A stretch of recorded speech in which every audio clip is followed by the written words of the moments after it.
দে তোকে একটু ভিজাই একটু জলটা দিয়ে। দেখো আমি এখন জল ছিটাই দেবো, কারণ আমার উপরে চিল্লাচ্ছে কেন। কি দিচ্ছে দেখো, লেগ পিস দিচ্ছে না কি দিচ্ছে, এমনি মাংস, আলু নিয়ে আসছে, আলু বিরিয়ানি নিয়ে আসছে। তো দেখো তুমি দাদা ভাই এখন বাড়িতে আসলো, আর সঙ্গে কি নিয়ে আসছে দেখতে পাচ্ছ, বিরিয়ানি নিয়ে আসছে। কে খাবে বলো, আমার খাওয়া হয়ে গেল। ঘুগনি কিনে দিয়ে গেছে, রুটি খাবো, আমি বললাম না রুটি করবো, আবার নিয়ে আসছি।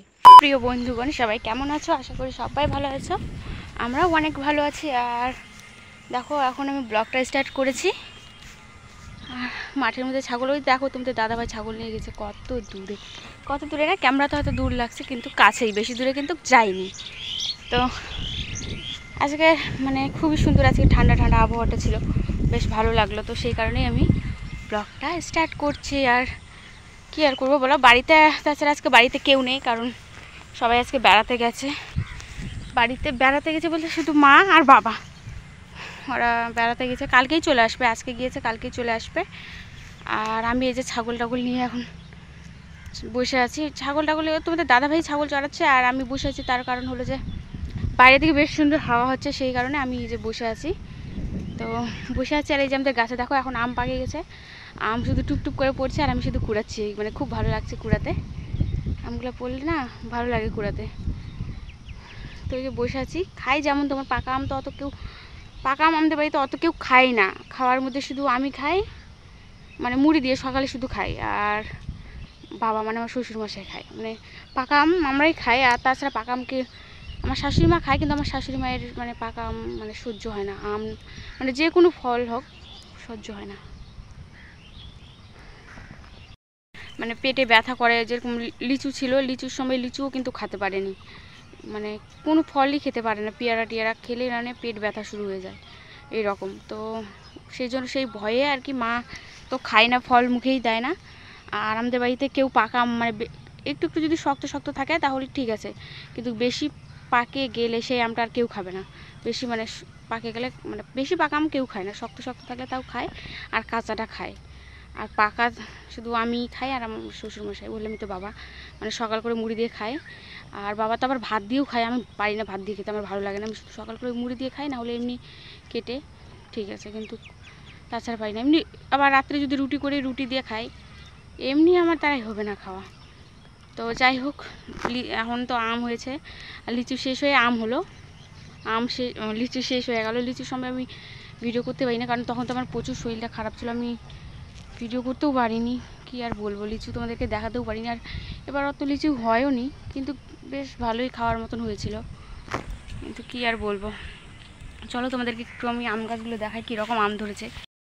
তো এই যে দেখো আমাদের গাছের আমগুলো খুবই সুন্দর খেতে, একটা গাছের আম নেই যে ভালো খেতে না, কিন্তু এই যে এই গাছের আমগুলো দেখছো যে এই গাছের আমগুলো কি বলো তো, মানে কাঁচা মিঠা, কাঁচাতেই মানে খাওয়া যায়, কাঁচাতেই খেলে ভালো, আর যদি পাকে যায় না, পাকার পরে আর কিন্তু মানে ভালো লাগে না খেতে। আমটা না একদম পোকা ধরে যায়, পোকা হয়ে যায়, আমগুলো খাওয়াই যায় না। তো সেই কারণে আমরা কাঁচাতেই খেয়ে নিই আমটা, কাঁচা মিঠা যেহেতু, সেই কারণে কাঁচাতেই আমরা আমটা খেয়ে নিই। আর এই গাছের আমগুলো পেকে গেছে, আর এই গাছের আমটা মানে পাকতে দেরি আছে, এটা কাঁচা মিঠা, এটা কাঁচাতেই খেয়ে নেই, কাঁচাতেই খাওয়া ভালো, কারণ পাকলে খাওয়া যায় না, পোকা হয়ে যায়, অনেক পোকা ধরে যায়। আর এই গাছের আমগুলো সব পড়ছে, টুপটাপ করে পড়ছে। আবার আমাদের বাড়ির সামনে একটা গাছ আছে, ওই গাছের, আরও ওই যে কলের পাড়ে একটা গাছ আছে, ওই গাছের আমগুলো পাকছে। আর একটাই যে এই গাছের আম, এই যে এই গাছের আমগুলো পাকতেছে, টুপটাপ করে পড়ছে। আর এটাই শুধু একটু মানে দেরি হয় পাকতে, কিন্তু পাকলে খাওয়াও যায় না। বলবো সকাল থেকে শরীরটা, এখন শরীরটা খুব মানে আগের থেকে ভালোই আছে, কিন্তু এখন মানে কেমন যেন মানে ভালো লাগে না, এখনও ভালো লাগে না, মানে কেন যে পেট ব্যথা করে আমি বুঝতে পারি না। ভাবলাম সেদিন ডাক্তার দেখাতে গেলাম, ভাবলাম হয়তো ডাক্তারে পেটের মানে আলট্রাগ্রাম না কি বলে, আলট্রাগ্রাম না আলট্রাসাউন্ড বলে, তো ভাবলাম সেটা করবে, ছবি তুলতে বলবে, কিন্তু সেই ডেট দিয়ে দিল আবার ওই সামনের মাসে, তাহলে বলো ভালো লাগে। আমি ভাবলাম যাই হোক আবার একটা ছবি করবো পেটের, তাহলে দেখা যাবে মানে ঠিক আছে কিনা সব কিছু, কিন্তু আবার সামনের মাসে, এতদিন আবার বলো তো ভালো লাগে, কেবল এই মাস, কেবল তো এটা জুলাই মাস না, না কি মাস এটা, জুন মাস, জুন মাসের কেবল আজকে 10 তারিখ, তাহলে চিন্তা করো এতদিন ওই মাসে মানে জুলাই মাসের 7 তারিখের দিকে মনে হয় যেতে বললো, না 10 তারিখের দিকে, তাহলে ভালো লাগে বলো তো, একদম ভালো লাগে না এগুলো। তো সারাদিন শুয়েছিলাম, আর অত শুয়ে থাকলেও কিন্তু ভালো না, শরীর খারাপ করবে, তার জন্য করে বাইরে যে একটু হাঁটাহাঁটা করছি আর কি, ওই জন্য করেই। আর এদিকে দেখো সবগুলো আমার কাছে চলে আসছে, আর এই যে একজন দৌড় মারে চলে আসছে আমার কাছে। কি হয়েছে বুনু? এই এখনই দেখবো এই যে কোলে উঠে গেল। তো কি আর বলবো, ছাগলের বাচ্চা আমি এত ভালোবাসি না, ছাগল গরু তো নাই আমাদের বাড়িতে, ছাগল আছে, ছাগলকে তো সবসময় খালি এরকম করে। আর আমার শাশুড়ি মা মানে মা বকা দেয়, বলে কি হ্যাঁ সবসময় ছাগলের বাচ্চাগুলো কোলে নিয়ে থাকো, ওই জন্যই তো। কিন্তু কি করবো বলো, আমার খুব ভালো লাগে যে না বুনু। আর এরাও বোঝে যে আমি একমাত্র আছি এই বাড়িতে ভালোবাসার মতন, তাই না? যাও আর একটু খাইয়ে বেড়াও দেখি, খাস, যাও যাও, রাগ করে না, যাও। তো চলো ওরা খাক।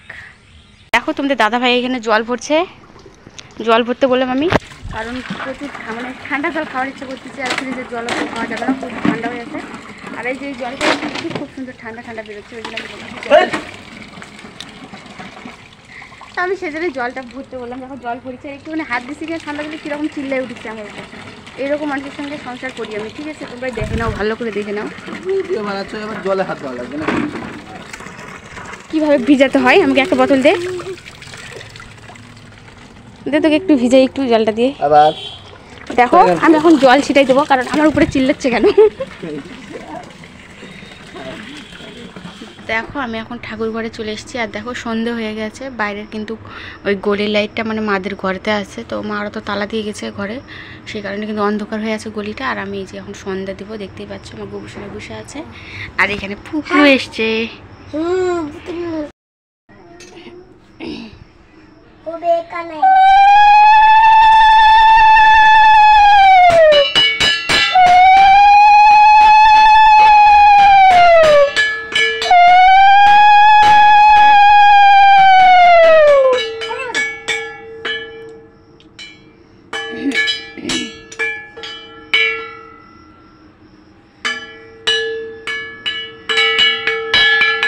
তো দেখো সন্ধে টন্ধে দিলাম, আর দিয়ে তারপর আমি চলে এসেছি এখন মানে আটা মাখছি, কারণ তোমাদের দাদাভাই তখনই বলছিল যে খিদা লাগছে, একটু মুড়ি খাবো, মুড়ি মাখে দাও, আমি কিছু চপ টপ নিয়ে আসি। এই না বলছিল ঘুগনি নিয়ে আসি, ঘুগনি দিয়ে মুড়ি খাবো। তো তোমাদের দাদাভাই ঘুগনিটা নিয়ে আসছে, আর হলো মানে ভাড়া মানে অনেক কয়জন ভাড়া পাইছিল, মানে যাবে এক জায়গায়। তো তোমাদের দাদাভাইয়ের আর খাওয়াই হলো না, তো ভাবলাম যে যাক সন্ধে তো হয়ে গেছে, সন্ধেটা দিয়ে তাহলে আমি আটাটা মাখি, আটা মাখে রুটি, সেই কারণে আমি যে আটা মাখলাম, মাখিটাকে তারপর বেলছি, মানে ঘরের মধ্যে এসে, কিন্তু বাইরে একা একা আমার ভয় লাগছে, তো সেই কারণে আমি ঘরের মধ্যে সব কিছু নিয়ে আসে আটাটা মাখলাম, মাখিটাকে তারপরে যে ছোটো ছোটো করে আগে গুলি করে নিয়েছি, তারপরে এখন বেলছি। তো মানে দাদাভাই এসে একদম রুটি খাবে, সেই জন্য করছি তাড়াতাড়ি করে। আর আমিও তাড়াতাড়ি মানে দেখো এখন সন্ধে হতে না হতেই কিন্তু মানে 6টা বাজে যায়, তাই না? যখন সন্ধে টন্ধে দেয় তখন মানে 7টা বাজে এইরকম এখন মানে। তো ভাবলাম যে থাক, দেরি হয়ে যাবে, এখনই আমি সব করি, কখন আসবে না আসবে তোমাদের দাদাভাই, সেই কারণে আমি আটা বেলতে মানে শুরু করে দিয়েছিলাম। আটাটা বেলে তারপরে যে রান্না করে আসছিলাম, আর রান্না করে আসছিলাম তার কারণ আমার সঙ্গে ছিল পুকলু, আর বনি তো নাই, বনি গিয়েছিল ওর মানে দিদা বাড়িতে গিয়েছে ঘুরতে, ওর মাসির বাড়িতে, তো যার জন্য করে পুকলু ছিল আমার কাছে। আর আমি এই যে আটাগুলো ভাজছিলাম, ও খেলছিল, আটা বলছি কেন, রুটিগুলো ভাজছিলাম এক এক করে, আর ও খেলছিল। যাই হোক, তাও মানে একটা সাহস ছিল। তো যাই হোক, এই যে দেখো আমার ভাজা টাজা কিন্তু হয়ে গেছে, হ্যাঁ ভাজা টাজা এই যে ঘরের মধ্যে চলে এসেছি, মানে রুটি টুটি সব কিছু নিয়ে ঘরের মধ্যে জলের বোতল নিয়ে টিয়ে সব কিন্তু আমি নিয়ে চলে এসেছি একদম। এসে তারপরে যে দোকানটা বাইরের বন্ধ করলাম, করে টোরে মানে কেউ নেই যেহেতু, তখন বনির মা বলেছে বন্ধ করে দেয়, আর তো সেই জন্যই আমি যে তাড়াতাড়ি করে মানে দোকান টোকান বন্ধ করলাম, আর করে টোরে কিছুক্ষণ মোবাইল দেখছিলাম, দেখে টেকে তারপরে ভাবলাম যে না খেয়ে নেই, কারণ আমার তো ওষুধ খেতে হবে, আর তাউল মানে সঙ্গে সঙ্গে তো ওষুধ খাওয়া যায় না, কিছুক্ষণ পর পর খেলে মানে সেটা ভালো হয়তো। তো সেই কারণে আমি এই যে রুটি আর ঘুগনি খাচ্ছিলাম। ভাবলাম কিন্তু দাদাভাই কখন আসবে না আসবে, সেই গঙ্গারামপুর গিয়েছে, তো সেই কারণেই আমি আর কি মানে খেয়ে নিচ্ছিলাম। তো দেখো আমাদের তো দাদাভাই এখন বাড়িতে আসলো, আর সঙ্গে কি নিয়ে এসছে দেখতে পাচ্ছ, বিরিয়ানি নিয়ে এসছে। কে খাবে বলো, আমার তো খাওয়া হয়েই গেল। ঘুগনি কিনে দিয়ে গেছে, রুটি খাবো আমি বললাম না যে রুটি করব, আবার নিয়ে আসছি। যদি ফোন করে যদি বলে দিত তাও হতো, ফোনও তো করলো না, তাহলে তো আমি আর করতাম না, কত কষ্ট করে আমি একা একা ভয়ে ভয়ে করলাম। আর নিয়ে আসছে বিরিয়ানি, রুটিগুলো এখন থাকে যাবে সব, আর সকালে তো রুটি খাবেও না জানি। কতগুলো রুটি, আমি শুধু 2টা রুটি খাইছি, 2টার বেশি খাই না, কোনোদিন 2টা খাই, কোনোদিন 1.5টা খাই, তার বেশি রুটি আমি খাই না। আমি খাবো না, খাক একাই বলে। আমাকে এখন ওষুধ খেতে লাগবে, একটু পর পর 2টা ওষুধ, একটা ফাইল। কাপ আর চামচটা নিয়ে আসবা তো, চোখের উপরেই আছে সব, চামচটার কাপটা। ওষুধটা এখন একা একা খাবে। ওই কিন্তু পারতো ফোন করতে, যদি ফোন করে বলতো তাহলে কিন্তু আমি রুটিটা করতাম না। আমাকে ফোন করেনি, আর আমার মোবাইলে রিচার্জ শেষ হয়ে গেছে।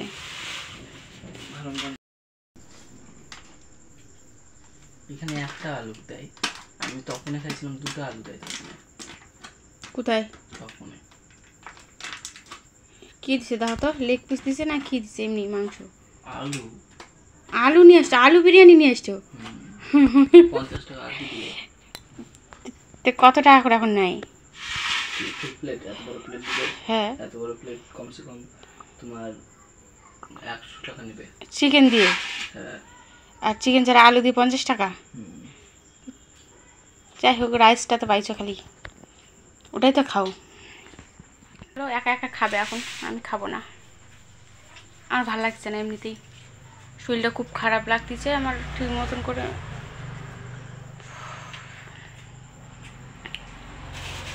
তো চলো, আমার এখন ওষুধ খেতে হবে, একটু পরে খাবো। তো তারপরে এই যে দেখো, ওষুধ নিয়ে বসে পড়েছি আমি। কিন্তু তোমাদের দাদাভাইয়ের সঙ্গে গল্প করতে গল্প করতে করতে একটা ওষুধ আমার খাওয়া হয়ে গেছিলো, আর তারপর বসেছিলাম। তো তারপরে এই যে এখন একটা ফাইল ছিল, মানে এটা খুব কষ্টকাঠিন্য হচ্ছে আমার এই মাসটাতে, কেন জানি না খুব মানে পটি করতে কষ্ট হচ্ছে, পায়খানা করতে। তো সেই কারণে এই যে ফাইলটা নিয়েছি, ডাক্তারবাবুর সঙ্গে কথা বলে ডাক্তারবাবু তারপরে এই ফাইলটা লিখে দিয়েছিল, এটা নিলাম। মানে আগের মাসগুলোতে ঠিকই ছিল, কিন্তু এই মাসটাতে পড়ে আমার খুবই কষ্ট হচ্ছে, জানি না কেন এত। তো কি আর করার আছে বলো। তো এই যে দেখো, ফাইলটা নিয়ে আমি খাচ্ছি। তো চলো খেয়ে নেই, আর তোমরা সবাই ভালো থেকো, সুস্থ থেকো। আজকের মতো ব্লগটা আমি এখানে শেষ করে দিচ্ছি। দেখা হবে নতুন কোনো ব্লগে, ততক্ষণ সবাই কিন্তু সাবধানে থেকো, ভালো থেকো। আর নতুন বন্ধুরা আমার চ্যানেলটা সাবস্ক্রাইব করে অবশ্যই কিন্তু আমার পাশে থেকো আমার নতুন কোনো ভিডিও দেখার জন্য। আর তোমরা আগে থেকেই যারা আমার নতুন বন্ধুরা আছো, তোমরা কিন্তু এইভাবেই আমার পাশে থেকো, আমাকে সাপোর্ট করো। তো চলো, আমি ওষুধটা খেয়ে নিই আজকের মতো।